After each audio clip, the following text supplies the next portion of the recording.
Olá a todos, todas, todes. Sejam muito bem-vindos, bem-vindas a essa programação do CCBNB Virtual. Eu me chamo Sara Sintic, sou escritora, sou atriz aqui da cidade de Fortaleza e tenho o prazer hoje de estar aqui com essa querida escritora, atriz, bailarina, pesquisadora da dança, do movimento, Nádia Fabrice. Muito obrigada, Nádia, por estar aqui comigo hoje para a gente conversar sobre o seu livro, esse livro que está aqui, Prelúdio para os Olhos, que é o seu primeiro romance, não é isso? Obrigada, Sara. Bom dia. Obrigada a todo mundo. Foi uma luta, né? Foi uma luta aí diária de 8 anos, quase 9 anos. E é muito bom ver esse livro ganhar vida, né? Eu estou enveredando um pouco pelo lado da literatura, tenho feito isso no último ano. E eu espero que esse livro encha outras realidades poéticas nos mares das pessoas, nos oceanos internos aí.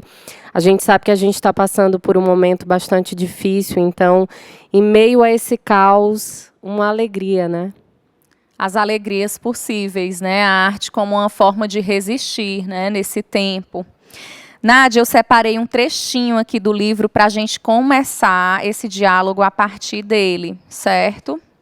Está no capítulo 5, na página 53, e diz assim: cegueira. Privação do sentido da visão em um ou em ambos os olhos. Perda total ou diminuição profunda da acuidade visual. Patologia clínica na qual o indivíduo não enxerga. No sentido figurado, falta de lucidez ou sensatez, desvairamento, perturbação. Eu escolhi esse trechinho porque eu acho que ele fala muito sobre o livro, né, a partir dessa cegueira, tanto no sentido literal como no sentido figurado. A gente tem a história desse livro e eu gostaria que você falasse sobre essa história do livro e essa relação com a cegueira.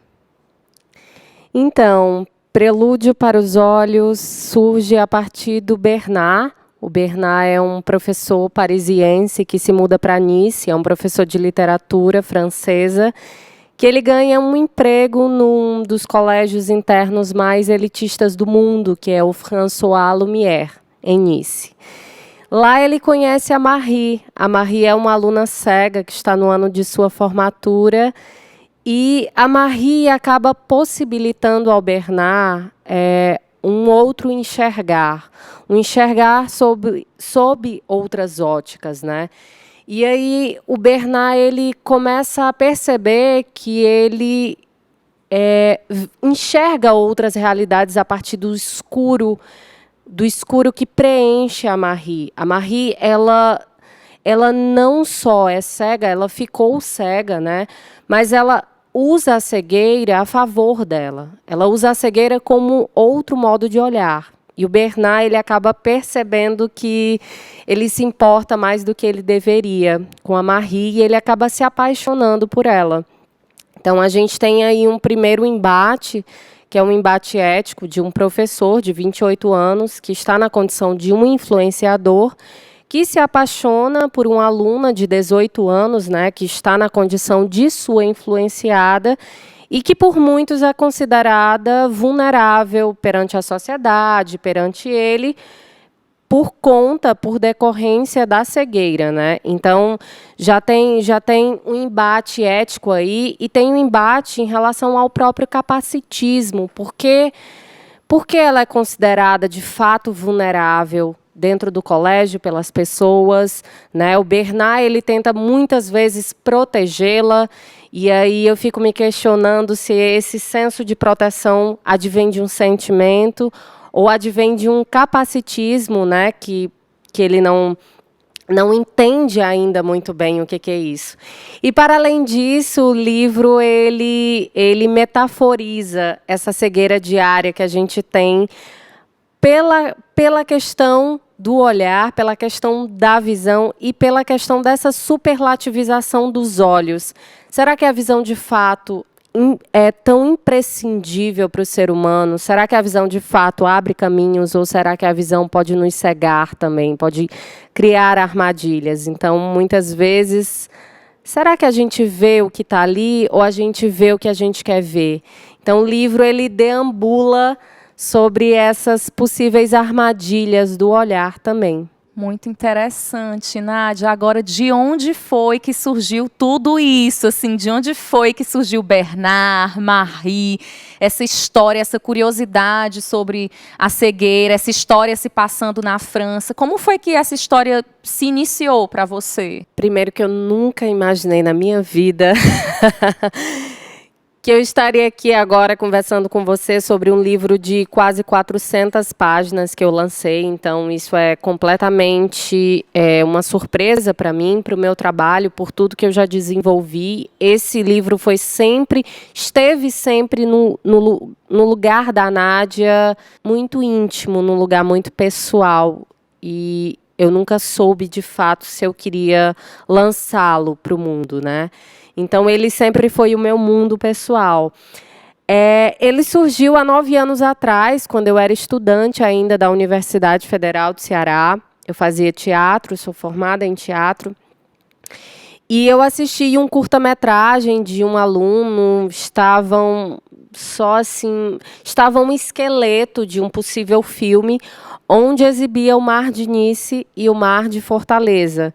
Então, o livro tratava de uma amizade de um soldado de Nice com uma anciã de Fortaleza, e eles trocavam cartas. Só que nós não víamos nenhuma outra paisagem, a não ser os mares, né? E o áudio das cartas. E o Mar de Nice me encantou, assim, de uma forma que eu pensei, poxa, eu preciso fazer algo para isso, eu preciso escrever sobre isso. E eu comecei a escrever, e era só um conto de um professor que se mudava para Nice e se encantava. Aquilo era para ter no máximo 10 páginas, 20 páginas, mas a partir da quebra das ondas, das pedras de cristais de rocha, das espumas que se produziam na quebra das ondas, surgiram primeiro os olhos da Marie, depois surgiu a Marie. Então, a Marie veio do mar, a Marie veio das ondas, e a cegueira veio do mar, porque a forma como as ondas quebravam o início me lembravam muito olhos cegos, aqueles olhos azuis esbranquiçados, né? E a partir dali, eu tinha amor, eu tinha um estado muito claro que se fazia presente, que era o amor. Então, eu queria falar sobre amor, sobre cegueira, sobre descoberta de si mesmo, né? Descoberta do outro a partir de si, a partir do outro. Então, o livro ele surgiu disso.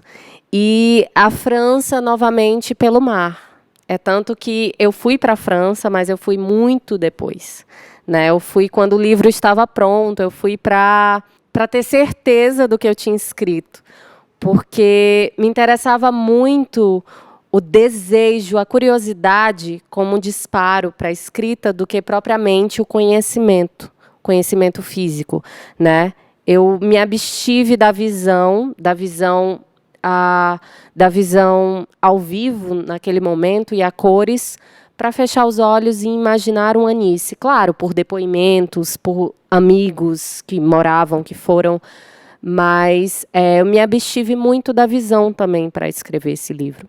Esse mar de Nice, né?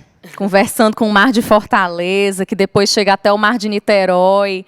Ele é tão forte, tão forte. Eu vou ler para vocês aqui também um trechinho da obra que eu amo, que diz: é a primeira vez que venho à praia em Nice. O ar puro das primeiras horas percorre meu rosto. O mar é de um azul turquesa tão forte que às vezes parece o céu quando sente a hora de anoitecer. Paro. Não decidi parar. Meu corpo o fez. Desconfio que seja impossível não se refrear diante destas águas, desta imensidão azul. É a vida em propulsão, um espaço, tempo de semelhante a qualquer outro que já vi. Há algo de etéreo aqui, algo que meus olhos não veem, mas meu corpo pode sentir. Uma aura, um viver. Este mar é tão vivo quanto qualquer outro, quanto qualquer alguém desta praia.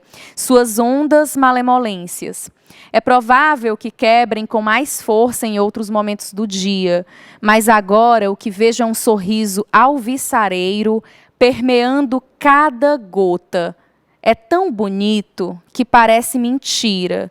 Não que a mentira seja bela, mas em uma mentira se pode inventar a maior das belezas. O vento delira sobre este mar, ou apenas seja eu em estado de delírio neste momento. Esse trechinho do Bernard falando sobre essa primeira visão dele do Mar de Nice me lembra demais isso que você fala desse mar como um deslumbramento, como algo que te encantou a ponto de que você criasse toda uma narrativa, como você disse, de quase 400 páginas. Nádia, eu queria também saber agora quem são assim outros personagens da obra, porque a gente fala muito na Marie, no Bernard. Quem são outros personagens dessa obra que são muito importantes? Se você tem um personagem favorito, um preferido. E também, como é que você vê o teatro e a dança, nessas artes, né, das quais você sempre bebeu, dialogando com esse livro, com a obra literária?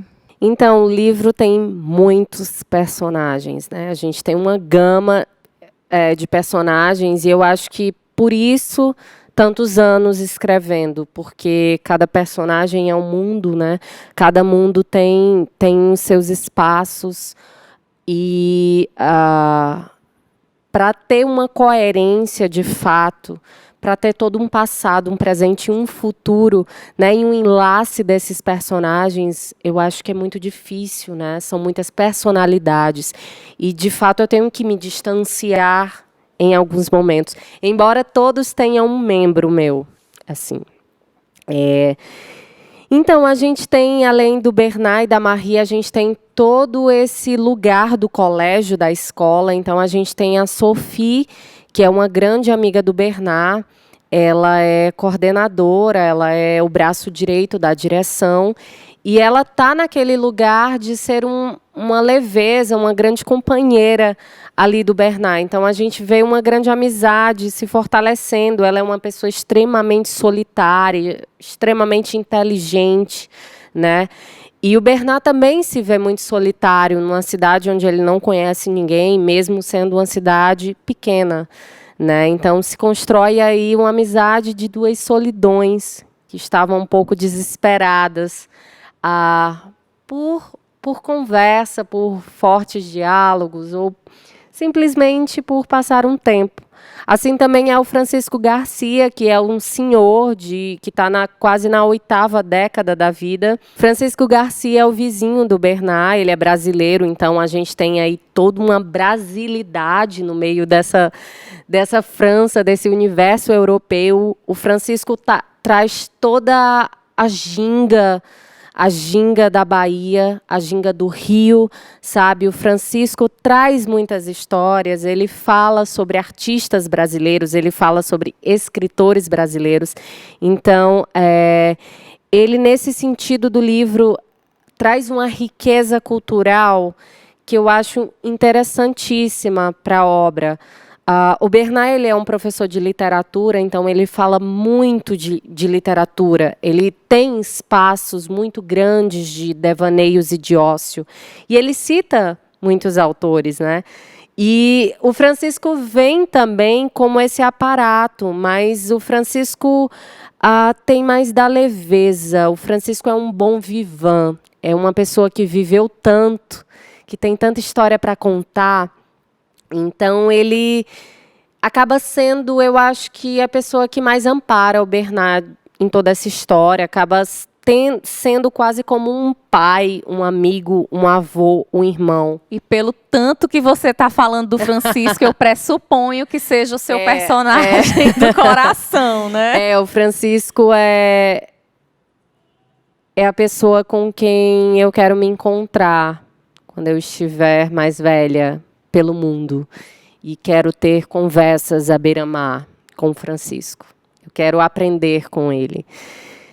E é isso, sobre a questão da dança e do teatro, basta abrir, eu acredito que a 3ª página em diante, você vai ver toda a influência teatral. Assim, o livro é bastante dialógico, nesse sentido quase de uma contracena.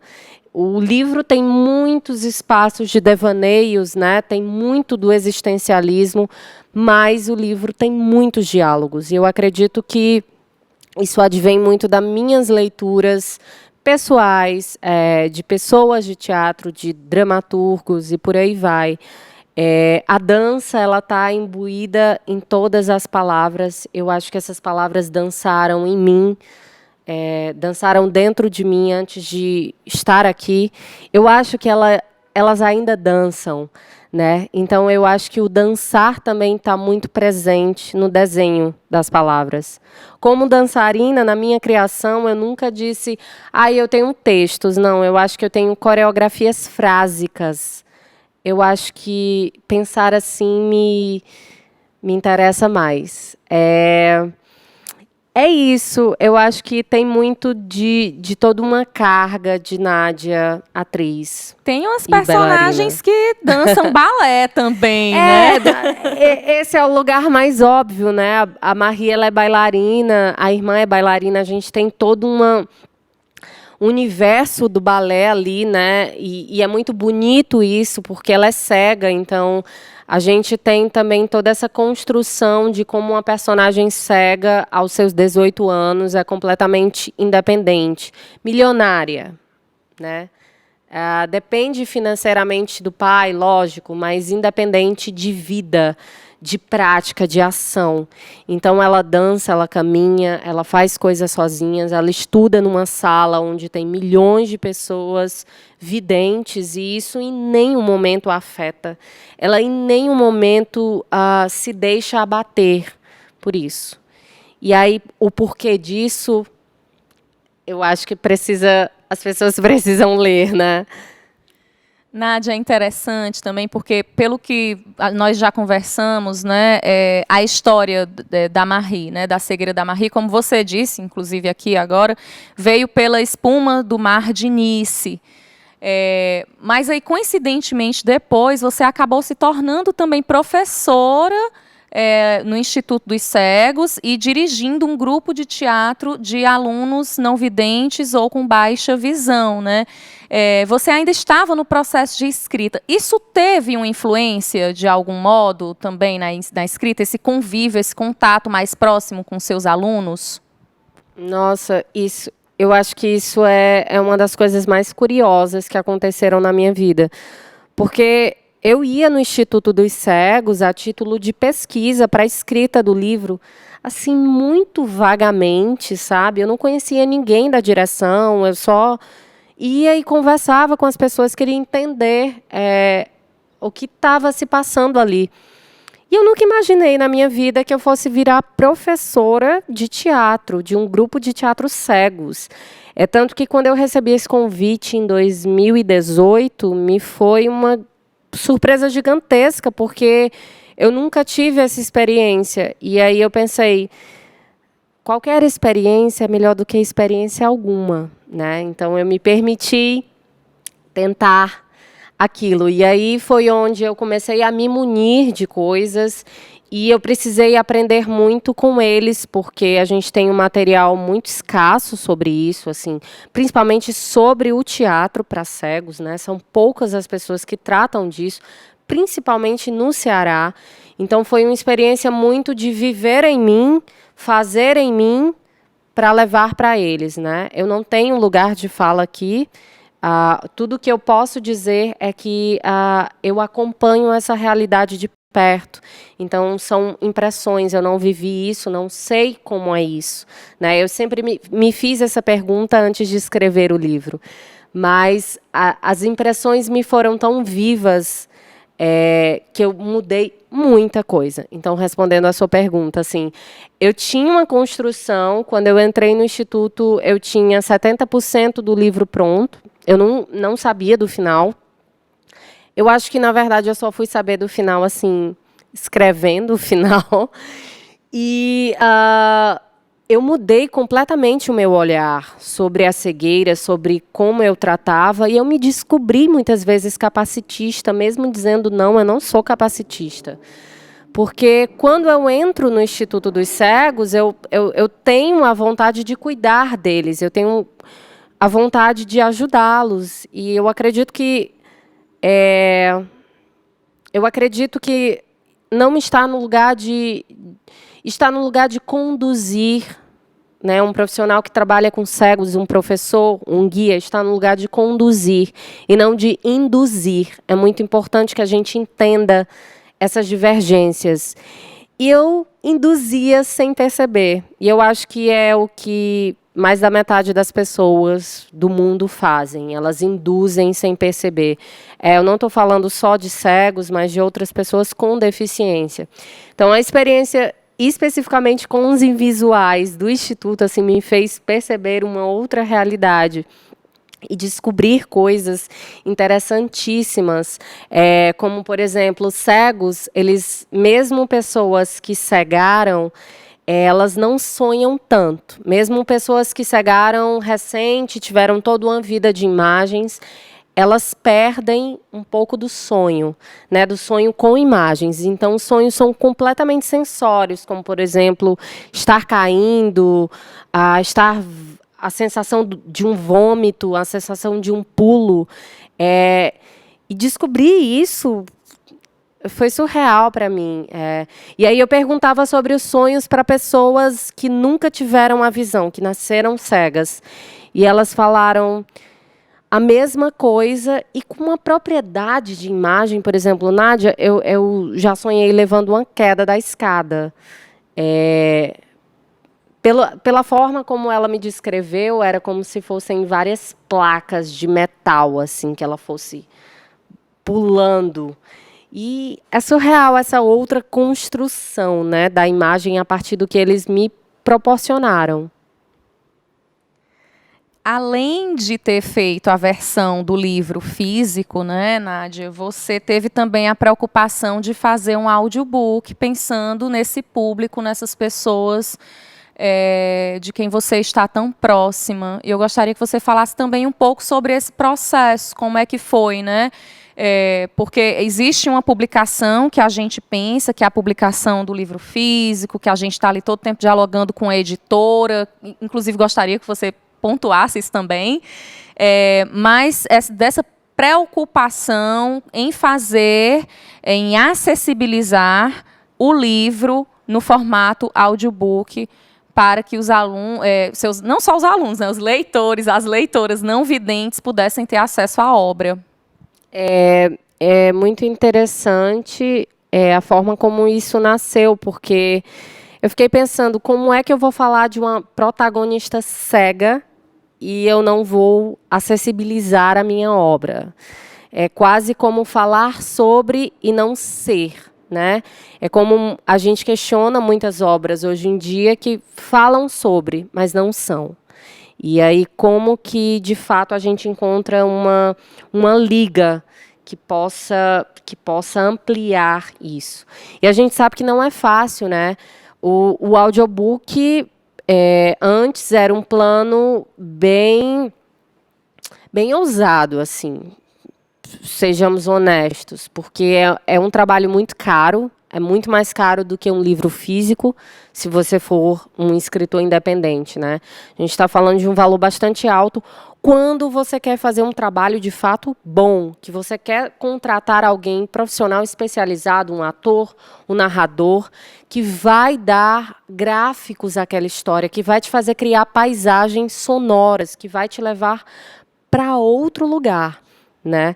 E aí, o livro foi agraciado com a Lei Aldir Blanc, né, para os artistas, e aí eu tive essa felicidade de ganhar o edital, e aí fazer antes, porque a minha ideia era, não, vou lançar o e-book e o audiobook, fui aceita pela Chiado Books, vou já chegar nela, a minha editora, e com o primeiro lucro né, do livro de vendas, eu vou dar início ao audiobook. Já tinha falado com amigos, olha, vamos fazer, eu vou conseguir levantar isso, vai dar certo, porque não faz sentido nenhum, na minha obra, principalmente, não fazer um audiobook.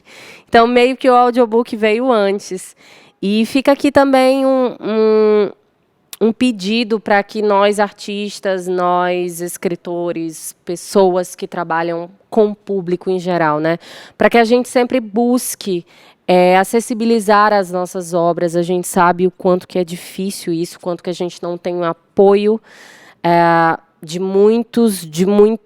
do governo, como a gente não tem influência disso, a gente não tem tantas referências. Eu fui buscar referências de audiobooks e, infelizmente, a gente não tem tantos audiobooks de qualidade. Eu consigo entender também o porquê dessas pessoas fazerem de qualquer jeito. Não existe tanto apoio como deveria. Então, que a gente pense sempre em uma obra para todos. Isso aqui não é perfeito, o fato de eu acessibilizar não é perfeito, né? Mas é uma tentativa e não é mais do que a minha obrigação, né? Então, que a gente lute por isso, mesmo indo contra a corrente, que é uma corrente muito forte. E sobre a Chiado Books, eu só tenho a agradecer todo o prazer de ter feito esse acordo. Na verdade, é um casamento. Eu estou casada com a Chiado Books. Para quem tem interesse em disponibilizar seus livros para uma editora, né, publicar por uma editora é um processo completamente outro, né, porque você tem que decidir junto, você tem que decidir uma capa junto, a editora vai ler todo o seu livro, ela vai opinar, ela vai dizer se ela discorda ou não, né, muitas vezes isso acontece. E existe uma conversa, e a minha conversa com a Chiado Books foi muito frutífera nesse sentido, assim, de uma concordância. A Chiado é portuguesa, ela estava atrás de publicar principalmente literatura juvenil. Meu livro é um livro de literatura juvenil, jovem adulto. Então, foi um encontro, né? Foi um encontro bastante feliz com a Chiado. Eu acredito que ele não teria a abrangência que ele está tendo se não fosse por um editor. Hoje ele está nos principais canais aí de vendas e não está só no Brasil, ele está fora, está em Portugal, e ele pode ser comercializado em qualquer lugar do mundo, qualquer pessoa pode comprar o livro. Então, é uma felicidade também nesse ponto, né? A gente sabe que não são todas as editoras que tem essa abrangência, né? Que te dão esse espaço. De distribuição, né? Isso. Bom, Nádia, eu gostaria de agradecer. Nosso tempinho aqui está acabando. Eu gostaria de agradecer por essa conversa. Eu não soltei até agora, mas assim, esse livro é muito bem quisto para mim. Tive a honra de ser a revisora dele. A gente fez um processo muito gostoso de revisar e de ler juntas. Eu fico muito feliz com essa obra circulando, ganhando leitores e leitoras. Para a gente finalizar, eu gostaria de perguntar a você, para quem está aí em casa, né, como fazer para adquirir o livro e também avisar que o livro, né, vai ter 2 exemplares dele aqui na biblioteca do Centro Cultural do Banco do Nordeste. Então, quem quiser fazer o empréstimo pela biblioteca vai conseguir fazer o empréstimo, né? A gente vai ter as obras disponibilizadas na biblioteca. Mas quem quiser adquirir o livro, quem quiser comprar, como é que faz, Nádia? Então, gente, dá um Google. Prelúdio para os Olhos está sendo comercializado na Submarino, na Amazon, nas lojas americanas, na Livraria Cultura, na Travessa, FENAC Portugal. E-book está na Kobo, está no Google Books.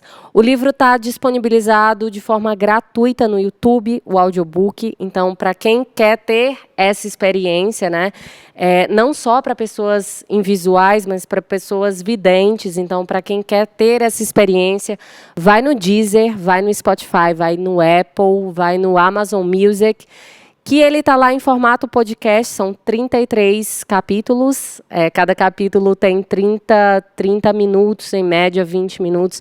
Então, quem quiser também ouvir e ler, né? Eu já fiz essa experiência, a leitura do Diego Landim, é incrível, né? Escutar a voz do Diego narrando essa história e lendo, eu adorei. Exatamente, queria frisar o meu agradecimento a todo mundo que participou disso, aos meus diretores executivos, a Séfora Roque, a Vitória Scritori, a você, Sara, né, por ter feito essa leitura crítica, ter feito a revisão. Também queria agradecer a Varanda Criativa, em nome do Gustavo Portela, que fez toda essa produção do audiobook, ao Diego Landim, né, a Chiado Books em geral, e também, gente, da nossa querida Livraria Lamarca, né, o livro está disponível também em várias livrarias aqui, então, na loja mesmo, física, a loja Colabora, Lamarca, Cultura ainda tem alguns exemplares, mas joga um Google que você encontra em todos os formatos. Se você não mora no Brasil, vai no site da Chiado Books, coloca a sua moeda,